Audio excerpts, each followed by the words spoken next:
Hi friends, welcome to my YouTube channel. আজ হচ্ছে আমার বিয়ের 9 মান্থ কমপ্লিট হলো। কিভাবে যে 9টা মাস কেটে গেল বুঝতেই পারছি না।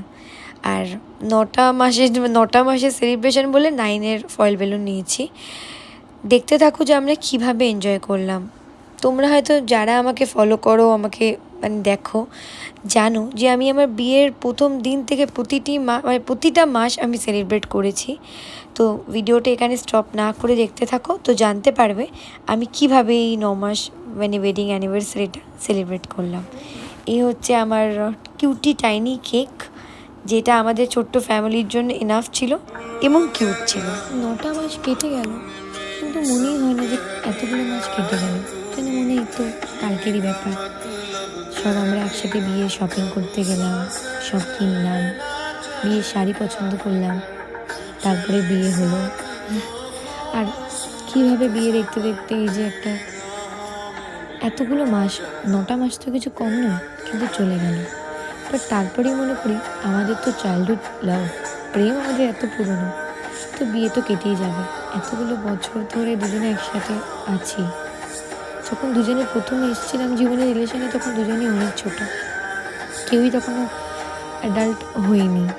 সেখান থেকে এতগুলো বছর কেটে গেল, তো মাস আর কি, তাই না? যাই হোক, আমাদের প্রথম জীবনের একটা ছবি নয় তোমাদের দেখালাম, দেখো। আই লাভ ইউ রে।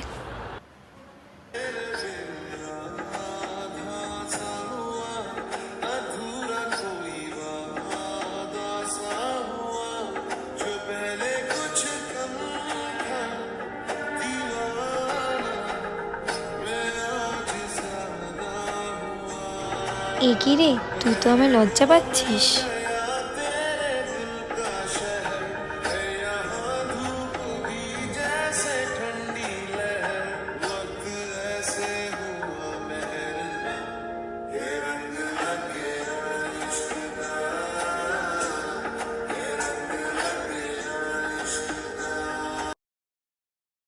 অনেকেই আমাকে বলে আমাকে নাকি শাড়িতে বেস্ট লাগে।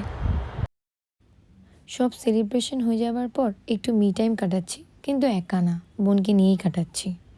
ও আসতে চাইছিল না, ওকে জোর জবরদস্তি নিয়ে এসেছি। আসতে তো হবেই।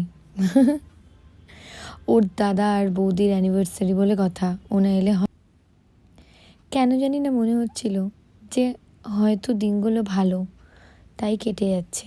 কিন্তু তোমরা সবাই এটাই প্রার্থনা করো যাতে দিনগুলো এইভাবেই স্মুথ যায়, আর আমাদের এই সম্পর্কে যেন কোনো দিন কোনো নজর না লাগে। ব্যাস এইটুকুই চাই। এই ভিডিওতে কিন্তু বোনকে আমি জোর করে ঢুকিয়েছি, ও কিছুতে আসতে চাইছিল না। আর আমার ভিডিওতে বোন থাকবে না, এটা তো হতেই পারে না। যখন সব কিছু হয়ে গেল, সব সেলিব্রেশন কমপ্লিট, তখন আমি আমার নিজের জন্য কতগুলো শর্টস বানিয়েছি, যেটা তোমরা দেখতে থাকো, দেখতে পারবে। একটা ছোটো মতো আমি তোমাদের এখানে দেখিয়ে দিলাম। তবে যবে এই ভিডিওটা আমি দেব, তার আগে আমি শর্টসটা দিয়ে দেবো, তো তোমরা তো অলরেডি যারা দেখার দেখেই নেবে। তাও আমার মনে হলো, তবে কী গানে করলাম সেটা আমি এখানে বলবো না, সেটা দেখতে গেলে তোমরা আমার চ্যানেলটা ফলো করো, আমার শর্টসটা দেখো, তাহলে দেখতে পারবে। এটা নয় আমি সারপ্রাইজ রেখে দিলাম। এই কেকটা কিন্তু পছন্দ করে আমি এনেছি। তোমরাই বলো, সুন্দর না কেকটা?